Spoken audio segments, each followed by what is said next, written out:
Rowe Show. Today is Thursday, January 10th, 2019. And Eric and I are here. He's in Idaho. I'm in Kansas. Hi, Eric. Hey, Julie. I've had some things on my mind for quite a while and decided to call Eric a little bit ago and see if he could do a podcast. So I just appreciate his willingness kind of at the last minute here to do this podcast. We've talked for a few weeks about doing an announcement on the upcoming classes for the energy work that I'm going to be doing at the end of the month. And so this is kind of the impetus with the new year, but it's going to be a combination of discussing announcements for those classes, as well as a little bit about more of what I do with that and clarifying some things, and then a few other things that have been on my mind. Sounds good. So first of all, let's get the announcements out of the way.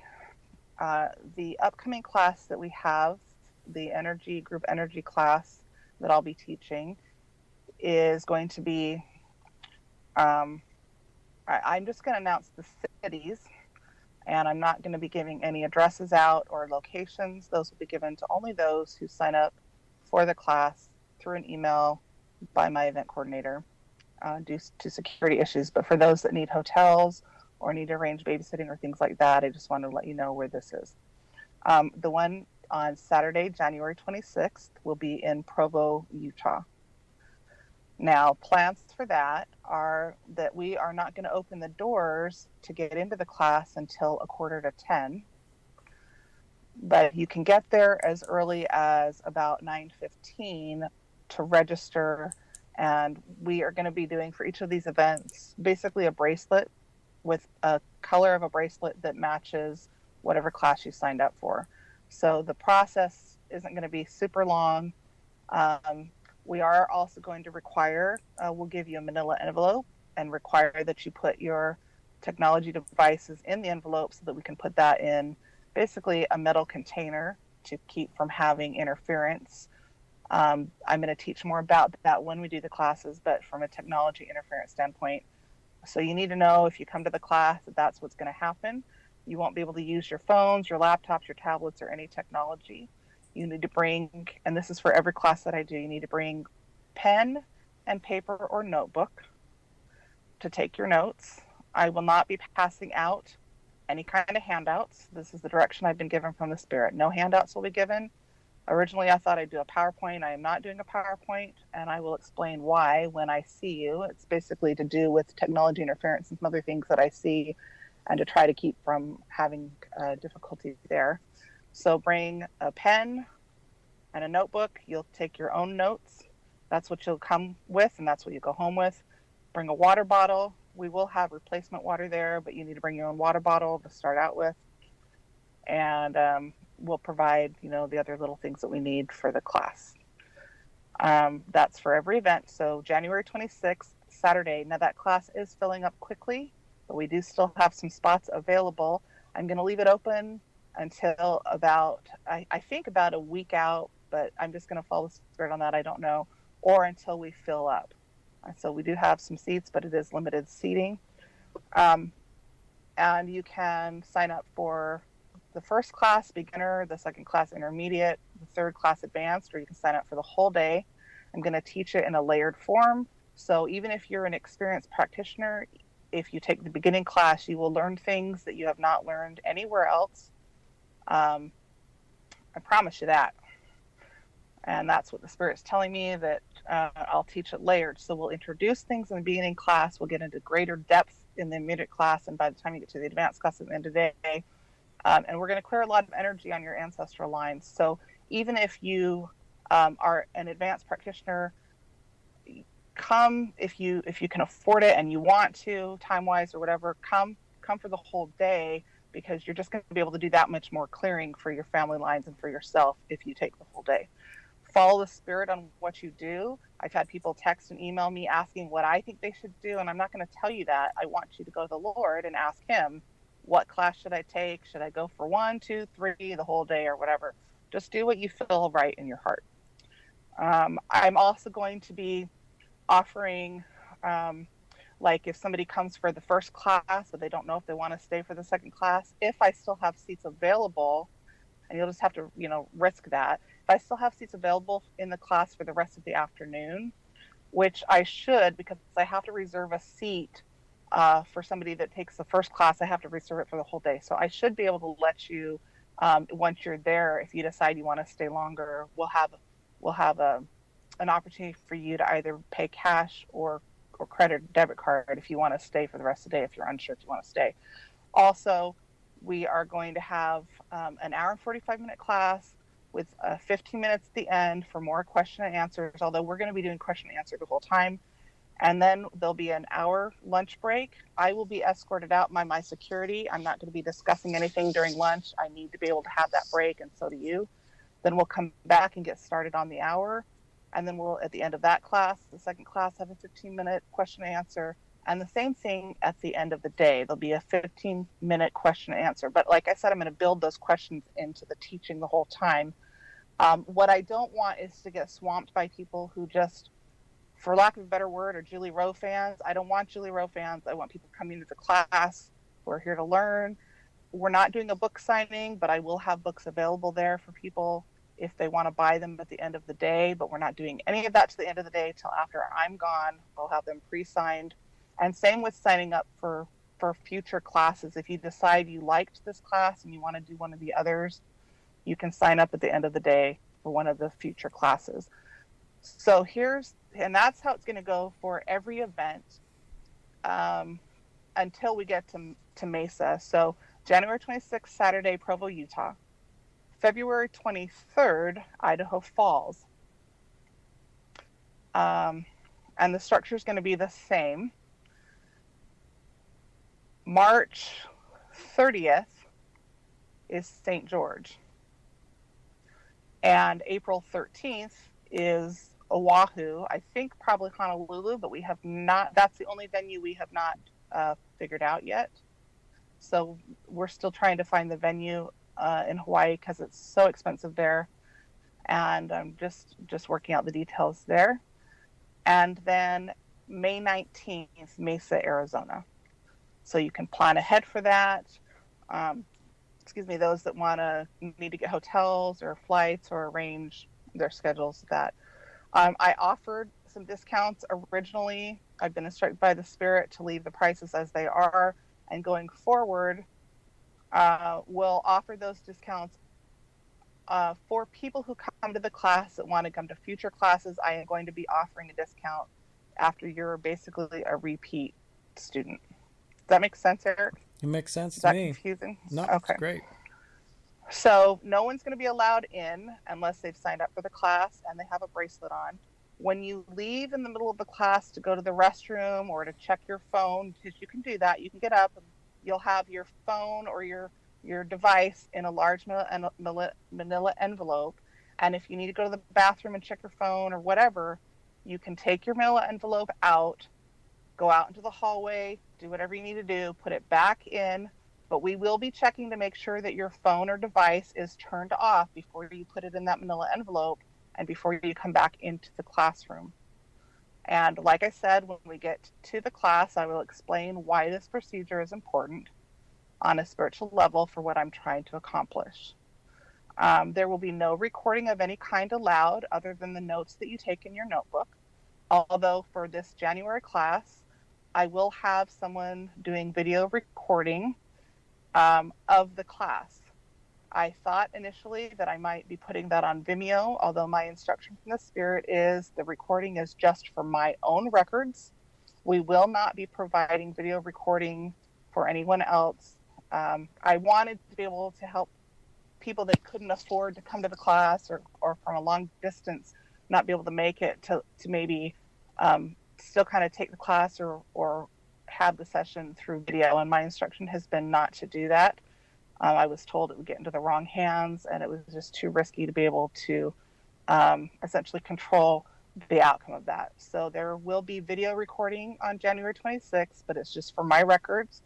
And on from legal purposes, I need to let you know that you will be recorded, but we will not be putting that publicly. You can email at agreatertomorrow2014 rowe@gmail.com if you have a question, but I should have basically answered the questions that I can answer at this point. We'll be making another announcement the week before each class, and I have event coordinators that are overseeing all of these events, and they will be sending emails out with directions and addresses to the venues, as well as written instructions of some of what I've included already and some other details regarding parking or some important details that way. Come dressed in casual, comfortable clothes, whatever is comfortable for you. I will be doing the same. I'm either going to wear my jeggings or my leggings because that's what's comfortable for me. So those of you that are expecting me to dress up and look quote unquote professional, I hate to disappoint you, but I'm coming casual and I hope you will too. Eric, can you think of anything else that you might or somebody might have a question on? I can't. I think you've covered it really well. Okay. I just know that it's going to be a unique experience. And I, on my one-on-one experiences with you, I've seen you work firsthand. I've learned that, and as I've done energy work with other practitioners, I've learned that there are a number of modalities and skills and techniques. And I've just learned that with Julie, and Julie didn't put me up to this, by the way, but I've just learned with Julie, it just goes so fast and so efficient and usually has very dramatic results. And so, for what it's worth, I think those who attend will be very well fed and instructed and uplifted. Thank you. So for those that are wondering, I have been educated or taught and on various modalities. I'm not going to list them or tell them now or in the classroom because I don't want to get stuck on modalities, and I also don't want legal issues because I'm not representing any of those modalities and I'm not representing any of those companies. I'm representing Julie Rowe. That is what these classes will be. It's mostly what I've been taught through the Spirit, but it's also through the more of the education I've had and certifications I've got. But because I'm, not working for them or representing them, I won't be teaching any of their stuff. I'm going to be teaching what I've learned, and that includes some of the verbiage. Some of the verbiage will be familiar because it's used across the board in this work. But you're going to hear some new terms. You're going to hear some things that are unique to my experiences based on my near-death experiences and my out of body, where I have seen and heard and felt certain things due, I guess, more than anything to the illnesses I've experienced and the adversarial attacks, and needing to learn this stuff to stay alive and to heal my body. I want to talk a little bit, Eric, about what energy work is and what it isn't. Now, we know that there is a counterfeit to everything. We know that the dark side counterfeits, and we know that there's light work or light healing, and then we know that there's the occult side. And I want to caution people that when you get involved in this work, it does open you up.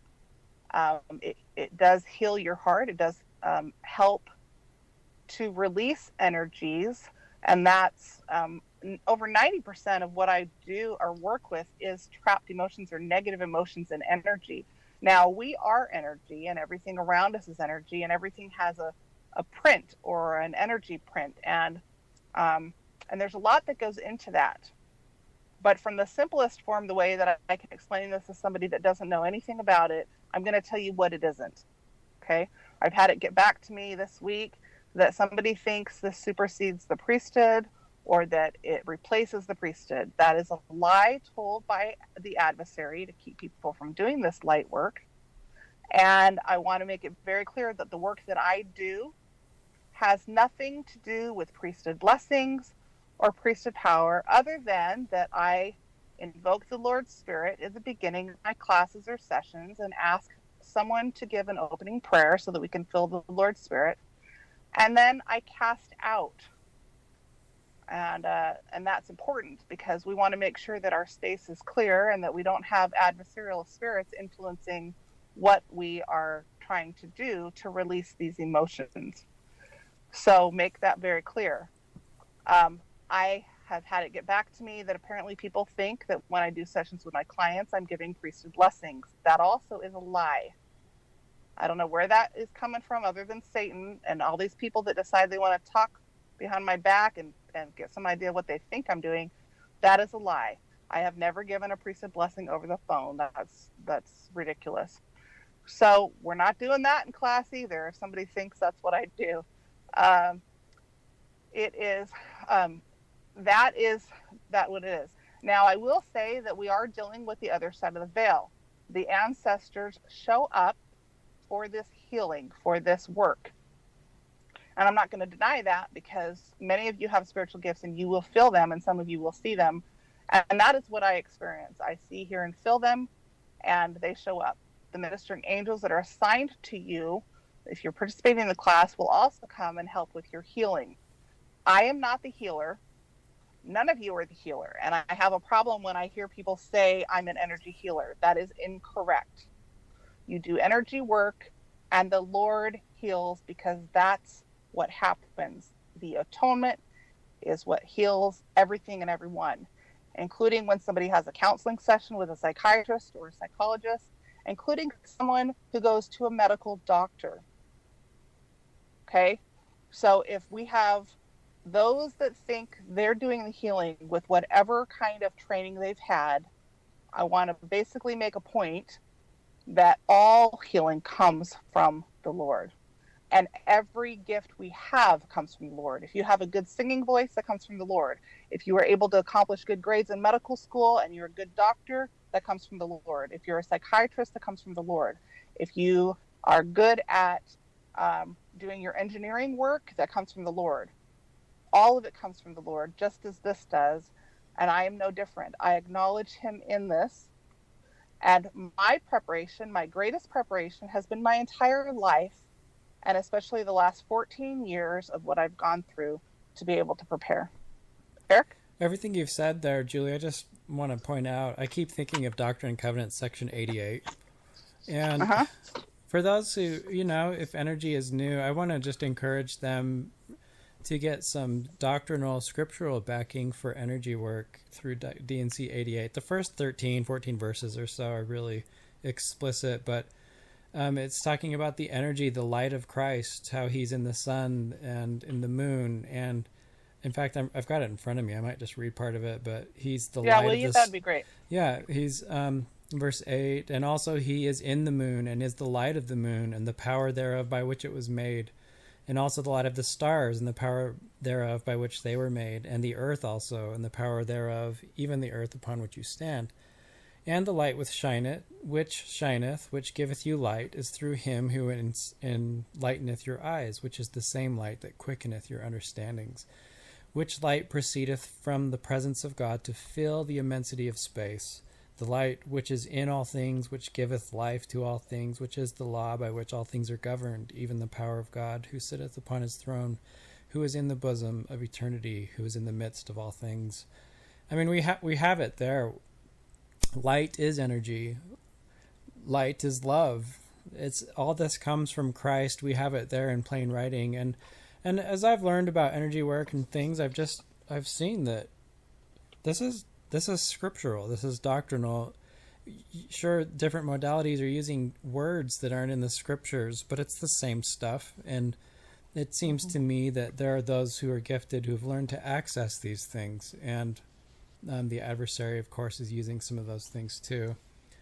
But can I interrupt just a minute? Yeah, please. So there's this light and dark, right? So we know there's a counter or counterfeit, and we know there's oppositional things. So the Lord creates. He doesn't even create the light energy. The light energy is there, and then he utilizes light energy, just like the adversary utilizes dark energy. But the adversary will steal light energy to manipulate it. And so where there are light workers or those that are releasing dark energy, which is what these negative emotions are, the adversary will manipulate that energy as well. Mm-hmm. And that's where the occult side comes in, and that's where people need to be very careful and discerning if they're sticking to a certain modality or if they have certain gifts. Because the adversary, and here's the example that's coming to me.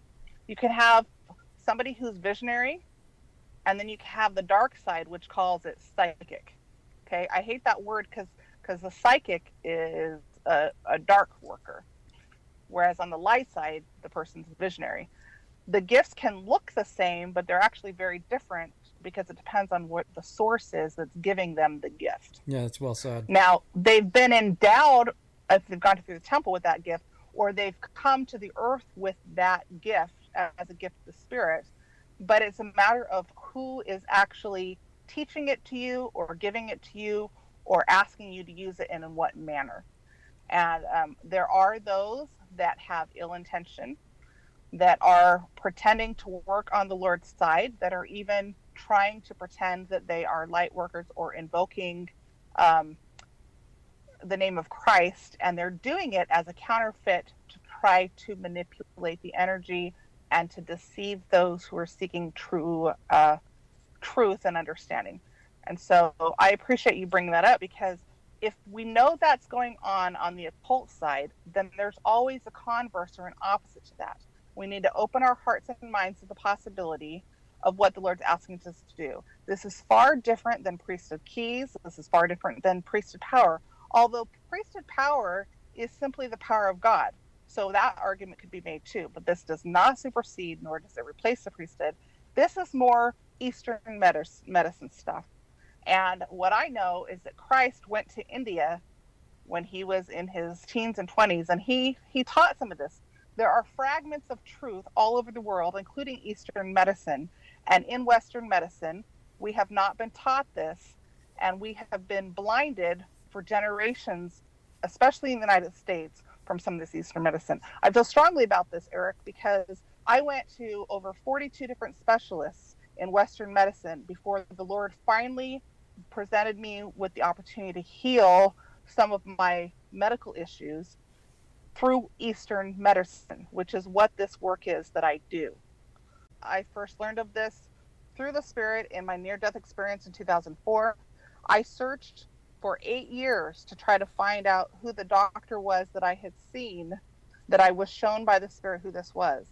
In 2012, I had a series of 6 dreams, recurring dreams, 3 in a row, 3 nights, with a Thursday, Friday, Saturday, and a week later, Thursday, Friday, Saturday. I talk about this in the back of Time Is Now, my second book. That doctor, also being a member of the Church of Jesus Christ of Latter-day Saints, is who I first studied under. He is a chiropractor. Uh-huh. So, and if you heard his story of how he learned about it, it's an amazing story of how he came across this as well. So if people do their research and just understand what it's not, okay, and making sure that you are discerning truth. So you guys can tell I feel strongly about this. Let me go back to a little bit more of my story. So I saw doctors in Western medicine for 8 years. The Spirit had shown and told me that I had Lyme disease and Epstein-Barr, but their test did not prove it until 2010 and 2011. And I suffered greatly, mentally, emotionally, and physically for all of those years. And I'm not going to go into what I went through, but I can tell you that it was horrific. Absolutely. But when it was time in my plan for the Lord to present me with this doctor who could answer some of the things that I was seeing and hearing and feeling, and that I remembered and that I was seeing on the other side of the veil, then he opened up new possibilities to me for being able to heal from some of the physical issues I was dealing with and some of the mental issues. And quite frankly, I am alive today because of priesthood blessings and energy work. And if I had listened to just Western medicine, I would still be on probably 13 different meds, which is what they tried to do to me, and they wanted to keep giving me more meds. They were not treating my underlying root causes. They were just treating symptoms, and it just made me sicker and sicker. So I'm alive today, able to do what I do because of finding answers to some of these underlying root causes. And I'm eternally grateful to the Lord for those blessings. And I stand by that, Eric, because I for those that don't know, I've had 6 near-death experiences. Now it's I have people giving an outcry because they don't think I could have one, let alone claim 6. But I will stand and tell you, this is my experience. I'm not making it up. And it's because that was part of my plan, that I needed to go through this. And the veil's been thin for me my whole life, but really since 2004, it's like I'm on both sides, right? I got a foot on both sides. And I don't expect people to understand me. I wouldn't understand me if I wasn't in my own body, and even being in my own body, I don't always understand what's going on. I just know what I do know, and I know I'm not making this up, and I know that I'm not crippled anymore, and I don't have all the emotional issues I used to have, and I know that my body is not in pain every day like it used to be for years and years, and for that I'm just really grateful. So, all right, well, that was fun.